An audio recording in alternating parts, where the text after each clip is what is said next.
नमस्कार. बार्शी नगरपालिकेचा उजनी आणि चांदणी या दोन डॅममधून बार्शी शहरास पाणी पुरवठा होतो.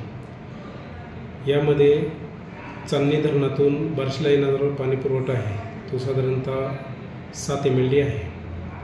त्यानंतर बार्शी शहरातील ज्या विहिरी आहेत या सर्व विहिरींच्या माध्यमातून 3 MLD वॉटर सप्लाय होतो आणि उजनी धरणातून सध्या 12 ते 13 MLD वॉटर सप्लाय होतो.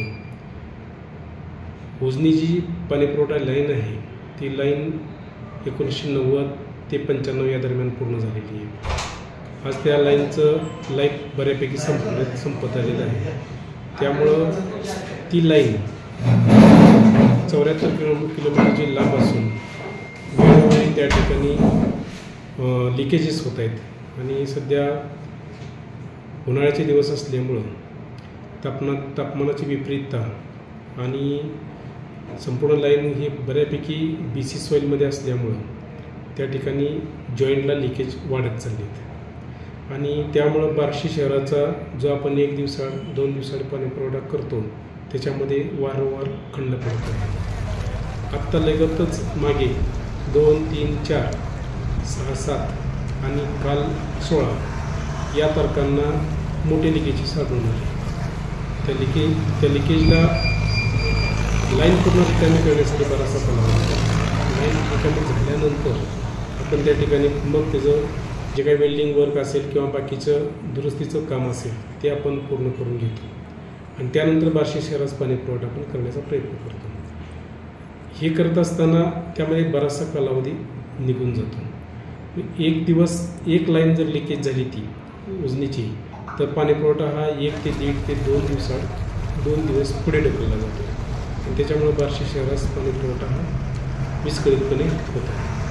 आजही काल झालेल्या लाईनचं लिकेज आता पूर्ण झालेलं आहे. ती लाईन MS पाईप आणि सिमेंटची जी पाईप आहे याच्या जॉईंटलाच पुरवलेलं आहे. त्याच्यामुळे तिथंही खूप मोठी आज परेशानी होती, परंतु आता ती लाईन पूर्ण करून 7 वाजेपर्यंत आपलं उजनीवरून पाणी पुरवठा सुरू होतो आहे. त्यानंतर तो पाणी पुरवठा आपल्याकडं परत WTPला येणार, तिथून जलशुद्धीकरण होऊन मग आपण लोकांच्यापर्यंत पोहोचणार. ह्या गोष्टीसाठी वेळ जातो आहे. दुसरी गोष्ट, चांदणी डॅममधून येणारं जे पाणी आहे त्या पाण्याचा कलर पिवळसर आहे. आम्ही ते पाणी टेस्टिंगला पाठवलेलं आहे. रिपोर्ट कदाचित अजून थोड्या वेळाने आमच्याकडे येतील, प्राप्त होतील. पिवळसर पाण्याचा कलर घालवण्यासाठी जर क्लोरिनेशनचा आणि सोन्याच्या निवडीचा वरदान दिला तर तोही आरोग्याला पुढे जाऊन अपायकारक ठरू शकतो. त्याच्यामुळं जी आम्हाला घालून दिलेली मर्यादा आहे त्या मर्यादेच्या पलीकडं जाता येत नाही. त्यामुळं जर उजनीचा पाणी पुरवठा सुरळीत झाला तर चांदणीचा पाणी पुरवठा आपण थांबवून फक्त विहिरीतून येणारं पाणी जे आहे 3 MLD प्लस उजनी धरणातून येणारं 12 ते 13 MLD या माध्यमातून आपण बार्शी शहराला पाणी पुरवठा करण्याचा प्रयत्न करत आहोत. आणि यामध्ये माननीय आमदार महोदय यांनी आम्हाला आणि माननीय जिल्हाधिकारी महोदय यांना स्पष्ट शब्दामध्ये पत्र दिलेलं आहे. परंतु आम्ही आमदार महोदय यांना आमच्या माध्यमातून लेखी स्वरूपात सरांना कळवतच आहोत. त्याचबरोबर आपल्या सर्वांच्या माध्यमातून आम्ही बार्शी नगरपालिकामध्ये राहणारे जे आपले बार्शीकर नागरिक बंधू भगिनी आहेत त्यांनाही आमचं एक नम्र आवाहन आहे.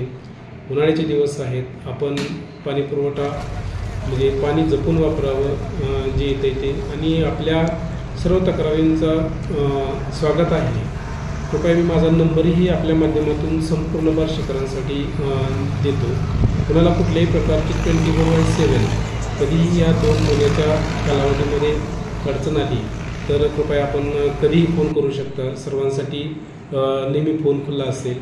त्याचबरोबर आता आपली जी नवीन पाणी पुरवठा लाईन सुरू आहे ह्या नवीन पाणी पुरवठा लाईनमध्ये कुर्डवाडी ते बार्शी हे जे 34 किलोमीटरचं अंतर आहे ह्या 34 किलोमीटरच्या अंतरमध्ये आपण जवळजवळ 29 किलोमीटरपर्यंत लाईन कंप्लीट केलेली आहे.